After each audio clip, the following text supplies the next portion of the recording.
Hey guys, it's Mike with another Gilded Guardians Town Hall meeting for August. They went live on the 6th on Philo's channel down here. Gilded Guardians Act 2 AMA with Chris Clay. So if you haven't watched it, feel free to jump on there and give it a thumbs up. Maybe subscribe to the channel. Speaking of which, I guess I should probably subscribe to the channel and help them out with their goal here. But we're gonna get underway just like we did with the July Town Hall meeting, where we just take snippets and points that kind of speak to me and I want to share with you and keep you informed on what's going on inside the game. So the first thing I want to discuss is that we have the numbers for last month. I think this was as of July 26th. Total downloads has definitely stepped up as of August 6th with about 250,000 more downloads. And then our monthly active buyers has also increased by about 1,000. So that's a good sign, showing that the active buyers in the marketplace is getting to be a little bigger, and that will stabilize the market over time. The monthly active users has decreased pretty dramatically, which I do think there are some reasons we get into later in that space, and it really isn't a huge cause for concern yet, because I think that with the percentage of players engaging with the marketplace, that's going to make things healthier over time. And I do think that there's been quite a few hiccups and things of the game that have kind of led to people falling off for the last month. Specifically, they call out the Tamamo event not going to plan. However, like the JD event is just wrapping up, and I think it went incredibly well. I had a lot of fun with the event. The feedback that I received was that people were having a lot of fun with the event, so I think the launch overall was significantly better. I do think that we're still working on trying to figure out how to get more characters into the game where a majority of these players can get those characters versus just the active buyers that are paying to get those players. But that being said, it's something that we're making progress every single day. So I look forward to seeing the direction that we're heading. So overall, I think this is pretty good. We probably will revisit this in a little bit when he describes some of the reasons why he feels that monthly active users has gone down. So one of the things he discusses as far as why the monthly users has fallen off is they apparently have had some performance issues with Android products. So Android phones, as well as a lot of emulators, I think are utilizing the Android backbone, which I've actually had problems with my emulator not being able to get into the game and so forth, so it causes me not to be able to film. So that is something that can be obviously worked on and fixed over time. They say as far as what the game is doing, it's doing everything it needs to do, and on the iOS system, the retention is definitely where they would like it to be. Obviously, they always want more, but the iOS is working to plan. It's just the Android devices are trying to play catch up. So resolving some of the issues to make sure that gameplay mode is happening and is effective for those folks. My personal opinion at this point would also include that inside the game, after 30 days of playing, there's really not a lot to do. Now, that being said, that opinion has shifted quite a bit with the new event that came out. The JD event, the Full House event, I think went great. I was so distracted by the event, I didn't even think about the daily activities and all the accruals of different resources that I was gaining every single day. So I'm really excited to revisit my account and actually see about making progress, because I was just so focused on doing the event every day.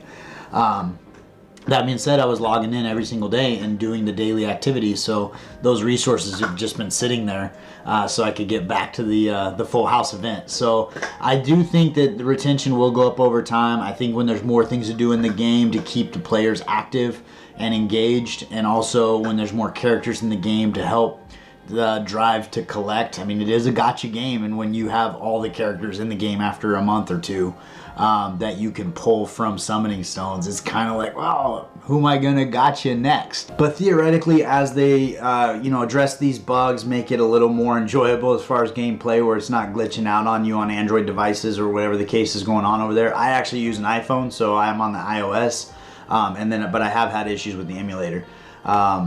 It obviously will make gameplay experience more fun. Adding characters to the game, adding new content to the game, all of those things are going to be huge wins in keeping people engaged with the game long term. And it sounds to me like they have their finger on the pulse and they're paying close attention to what the community wants. And with that, I think that's a recipe for success. because they are actively trying to make those changes and listen to the community and make their game better. So people that are sticking around will stick around for a long time, and the more and more people that see that over time will also appreciate it and stick around too. So I think it's just a couple growing pains going on right now that they're going to work through and then move forward. So taking a peek at the road ahead is pretty exciting. They got Act 2 they're kind of in the middle of working through. They're currently in the development of new Guardians, Guild Boss, which was actually, I think he brings up a little later, they were hoping to launch the Guild Boss on August 14th with the JD event, but it ran into a couple little extras and slowed it down a little bit. So but it sounds like it's close. Like it should be coming up probably within the next couple weeks, which I think will be a huge win for the guilds. They also discuss trying to get a chat, like a guild chat, where you can discuss strategy as well as with all the resources coming in with the trees and the guild tokens that we get and all that. So that could be a big win. That seemed like that was a little further away though. The guild boss is definitely, sounds like it's pretty close on the horizon.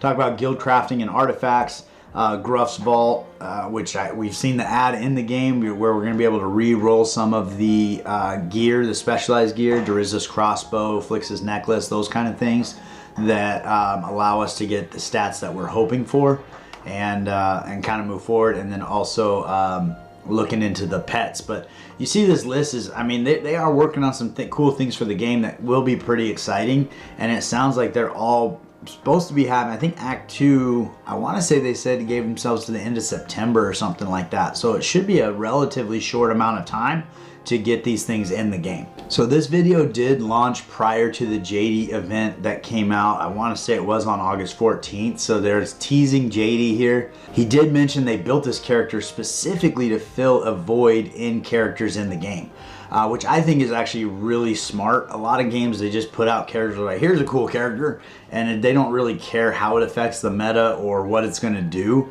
and then people abuse it, or they haven't thought through the kit that well, and then they start looking at how ways that other people's kit amplifies it and breaks the game, and then they go back and they try to nerf and make adjustments. But it sounds like there's a lot of thought that went into JD and what her kit was going to do and how it would function within the game prior to the launch, which I think is super smart. It blows my mind that doesn't happen more frequently. He also made an interesting comment in here where he says that he's planning on using her alongside Flix as a secondary healer, which I think is actually probably a pretty good strategy, because if Flix is helping your front row, she's helping your front row, they're getting twice as many heals, and Flix is probably going to be able to handle the back row all by herself. So if you had that composition going, I think you could probably see a lot of progress and at least be super durable. You're just going to have to pay close attention to where you're getting your damage from, because if you have two support characters that are healing, not really doing a lot of damage there. So, but that was an interesting comment that he made kind of in passing, that he was hoping to use JD alongside Flix. So as we move over to the guild boss, he talks about it kind of working similar to like the rush event, but it would be within the guild, that you would work with your guild to defeat the boss, probably be a weekly task that you're trying to bring him down with some great rewards. And he goes into he's kind of vague about the rewards, but they sound like it could be really cool. And then on the flip side of that, like you can see here, they've got a Hydra multi-head boss, and that theoretically could swap out from time to time, but obviously we're going to start with one, and we're going to be happy with one. But it could be something where they rotate. This is the Hydra week, and then next time it's a dragon, and next time is whatever. So could be kind of fun in that space. But I do think that this has a lot of utility in the game as an extra game mode, as an extra source of resources, and hopefully if it's a once a week boss that you're killing with your guild, that the rewards that you get from here are substantial enough to make changes to your account. So if you're trying to level somebody up from level 170 to 180, you'd get enough scrolls to make some serious gains. Because right now in the game, you plug away daily and you really don't get that much to move your account forward, especially on the gear front as far as like gold and upgrade stones, but also just experience scrolls. Like I've been playing the game for the better part of 3 months now, and I don't have a single character maxed out. I haven't even started working on a 6th character yet, because my goal was to max out 5 characters and then start working on a 6th. So there's aspects of the game that are just seem so unachievable right now with what's going on and what resources we are given on a daily basis. That being said, I'm enjoying the grind. I think we all do. That's why we play the game. And the events, at least the JD event when they launched that, was a welcome distraction that basically kind of you're doing the dailies in the background, not really thinking about them. And then it gave you a daily task that you were really engaged with, that you're excited to turn the game on and play. So I think this would be another one of those options, especially if the rewards make it worthwhile. So as far as rewards, he does show this picture and he specifically says these are all just placeholders. We will not be giving out gear with the box, at least maybe not, or some sort of vague answer like that. What I'm actually calling out here is there's obviously some things here that aren't in the game. The feathers, probably some sort of pet upgrade or something. And these guys here, we don't really know what they do either. But if you take a look at this piece of gear, looks like some sort of special version of intelligence gear. And I do think that would be a huge win if we start looking into, I think I talked about it before, where maybe your intelligence gear had lifesteal attributes, or it had shielding attributes, or extra damage, like extra crit rate, like certain attributes that the gear itself had as a set. I think that could further enhance the game in ways where you can build your characters differently, because currently in the game the only thing you can do to vary up your character is switch out your boots. You can pick out attack boots, defense boots, or HP boots, and then on their specialized gear you have those same 3 choices as well, and then whatever substat that are available. But there's not really a significant way to change your Tuskrog. Like if you wanted to build your Tuskrog just straight for damage, he's not going to be that much different than the one that you build straight for defense. They're going to be pretty comparable. But when you start adding different elements to gear, all of a sudden you can personalize every character you have. You could even build 2 Tuskrogs differently, or have gear sets where you can swap on. Like this is my damage dealing Tuskrog and this is my tanky Tuskrog.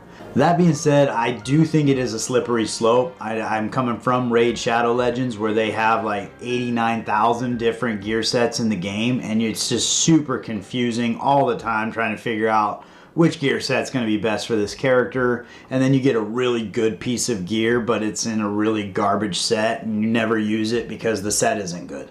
And so there's a lot of weirdness in that space. So I do think that we could benefit from a handful of different sets that are really thought through, like 5 to 10 maybe different sets that change your character and allow you to personalize your characters in a major way.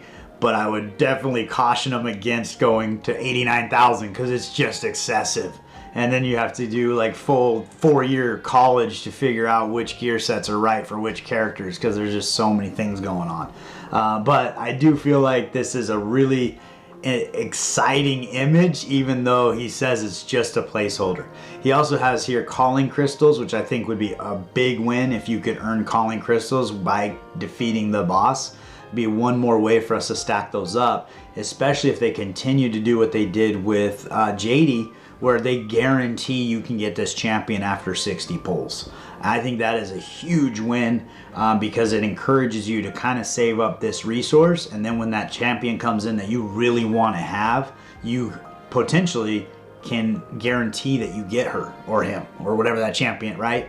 And I think that would be a big way to get a lot of those players we talked about that don't engage with the marketplace, the 200 and I think it's 15,000 active users, a lot of ways to get them engaged to the new champions as opposed to buying and doing all of the monetization on the other side. So that could be a great way to get some extra resources in our pocket as well. So this one's pretty exciting too, with guild crafting and artifacts.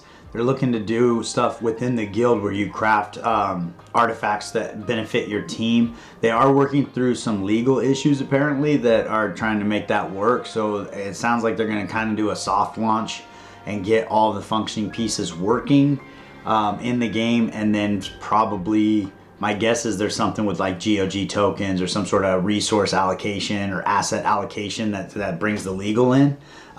So they'll probably figure that out later once they get the in-game processes working in the way they want it. If we take a quick step forward, you can see that they've got a screenshot of in-game, talking about the artifact name here, and then what it would do. And so you're looking at maybe HP and attack and crit rate would be huge to get some crit rate in our accounts. That would be awesome. And then you have different artifacts that you'd be able to forge. Guardian slots, I'm not sure exactly what that's going to entail, but you might have to sacrifice Guardians to create it. He mentioned something about recipes, so it could function a little bit like the Altar of Sacrifice, where you can create these different pieces. It sounds like it might be for the guild as opposed for you individually. But that'd be a great reason to have a guild chat where you could discuss which direction you want to go, why you want to go that direction, take a vote, whatever the case is, and discuss making these artifacts. Previously, he spoke about these artifacts being NFTs and potentially the guild leader would be in charge of them. I've mentioned in the previous town hall meeting, I think that's a horrible idea. I think that the new players will get taken advantage of time and time again, and the guild leaders are going to take these assets and just sell them and pocket the money. Not everybody. I do think a majority of players will be honest and have a good time with this, but there will be that select few that ruin it for everybody. So I do think there's got to be a way to monitor how these assets, if they're attached to the guild as opposed to any players, and they just stay with the guild all the time, or if you get individual versions of them from the guild that you get to put onto your account. So if you want to sell them, you can. Stuff like that, I think, would be some workarounds to make that a little better, especially for new players where they're not going to get taken advantage of from people that have been in the game a long time. He also mentioned they might have special attributes that are added so you get the stat boost, but this would really open up a lot of opportunities to start to personalize your characters in different ways, where if you're crafting different materials and they get these added attributes, you can build different characters differently. So even though they might be classified as a tank, you might start pushing a little more damage through them to help your damage dealer out in the back row or something to that effect. But there is a lot of cool stuff going on here. So he's saying that the Guardians themselves would be attached to the artifact. So you would have these slots available, and then you would deploy your Guardian that you want to benefit from this artifact, I believe is how he worded that. So that's kind of an interesting thought. So I would imagine as an individual player in the guild, you would have these 4 spots that you unlock depending on your commander level, and then you're able to attach 4 different Guardians to that particular artifact, and then those 4 Guardians that you have would be the 4 that benefit on your account, is the way I'm looking at this. But he did say a lot of this is preliminary, so if I get it wrong, please don't take me for my word. I'm no expert. I'm just having fun with the game. I'm trying to kind of make heads or tails of what I'm seeing here. So this was another little snippet he threw out here, but you have these artifacts. It sounds like there's quite a few different ones. So it looks like legendary versions, epic versions of these artifacts. So it could be similar to the gear that we craft now, where you have different attributes within the artifact. It might be random, it might be some stuff you can choose, but it looks like it's going to be an interesting change to the gameplay and an interesting addition to what we have going on. And ultimately, if it's getting our characters a few extra stats, that's going to be a huge win, especially as content continues to develop and get harder and harder. We're going to need ways to make our characters better and better. So Chris mentions that he feels like it's not necessary that the guild boss and the guild crafting launch simultaneously, because the guild boss is going to be giving you the resources to do the crafting. So if I'm looking in here and kind of reading into what he said, I think these materials here might be your crafting materials for the guild. And I think he's right. If we launch the guild boss when it's ready and you have 2, 3, 4 weeks or however many cycles where you're accumulating resources, and then once the guild crafting enters the game, you'll have some resources to build them. I think that would work out great. I personally would launch stuff as soon as it's ready. That seems to make the most sense to me. But at the same point in time, it looks like a lot of thought is going into this process and what this is going to look like, which is super exciting, and I can't wait for it. It looks like it's going to be some great content. So when it comes to the GOG tokens, it looks like they've got some stuff done in legal, and now they're working through just implementation. So that is pretty exciting that it's not hung up on anything other than just trying to get it into the game logistically. but I'm not sure. They're talking about staking and utility. I know initially he was discussing potentially trying to get GOG tokens inside the game, but there were legal issues there. I think this is more talking about the blockchain and utilizing GOG tokens for rewards and staking, I believe is kind of more what he's talking about here. But he says that it's pretty close to happening, so that's really exciting, and they're not waiting for legal anymore, which I think is a big win. I'm not sure exactly what portion of that they're not waiting for, so but it's an exciting piece of the puzzle that I think that with those GOG tokens, it's a really cool way to get your free-to-play community involved in the marketplace and even start engaging with their own money, because they might be a few cents short or a few dollars short of a thing they really want. And I do believe that once you start engaging with the marketplace and actually trading characters or selling and buying characters, it becomes easier and easier. I know recently I got my brother, he earned some GOG tokens, and so he went in there and got a Hearn, a warrior Hearn, that was a $5 champion that he got completely free to play because he saved up his GOG tokens that he got in one of the events, and he went and he spent them on that $5 Hearn. So now he's got a warrior Hearn that is not available in game. It was a special character that launched with Tamamo, and he was the epic tank, the reindeer guy or elk, I'm not sure. But he's pretty good. I got to play with him on my account. He's fun. He's a fun champion. But that's the way that you start to really build that backbone in that community, and you start to build that ecosystem, is by getting those free-to-play players engaging with the marketplace. And it's just going to make it a lot more solid. And then the staking aspects of things typically implies that you're going to be getting some sort of return on your GOG tokens by keeping them in your account or staking them to basically provide backbone to that crypto, where all the exchanges and trades and fees that are collected when things are moving between hands, some of those fees get pushed back to the stakeholders. And so they actually earn money or earn GOG tokens on their GOG tokens while they're also earning GOG tokens playing the game. So this could be a really cool way to really solidify the marketplace and make it a lot more stable. So he does discuss pets. I know that you can buy pets in the Token Trove right now. I don't know if they can be brought into the game. He doesn't really discuss what the pets are going to be doing in the game. I think it's probably going to be some sort of attribute they add to your Guardians, or added skills or stats or something like that. But it just kind of depends. He's basically just saying that they're in development, and this scale that you see here is not final, but they will be something that are added to the game. I'm not sure if they run into battle with you or not, or what's going on there. But we'll find out. It's something that's in development. So from there, they break into a Q&A and kind of go through some different things where the chat's asking questions and so forth. If you're interested in it, again, I encourage you to go watch the video. It is an hour and 15 minutes, so there's kind of a lot to it. But there are some nuggets in there that are kind of fun, but just a lot of things that are on the horizon, being worked at, being talked about, things of that nature.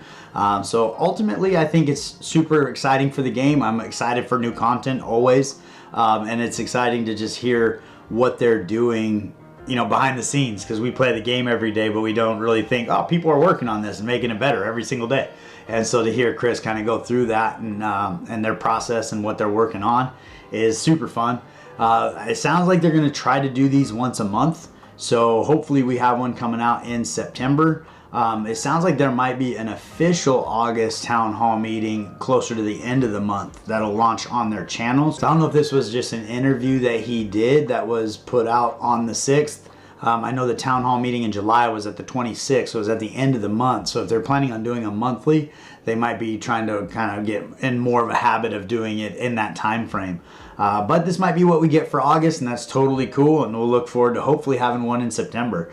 But it sounds like some stuff's coming to the game shortly, and so we're look forward to that. And I think with the JD launch, I feel like that definitely scratched an itch for me, got me fired up for the next things coming in, because that was super exciting. So I think that's about what I got for you today on the August town hall meeting. Let me know what you think. Let me know some of the stuff that you think should be entering the game, what your concerns are, what you're excited for. I'd be curious to find out in the comments what you guys are looking forward to. I personally am a fan of anything new content that just kind of tells me something different to do with the Guardians I'm building. Anything that makes me use Guardians I typically don't use, I think is super fun as well. And that's probably why I like the event that's going on right now so much. But I really appreciate you guys spending the time with me here today, and I look forward to seeing you next time.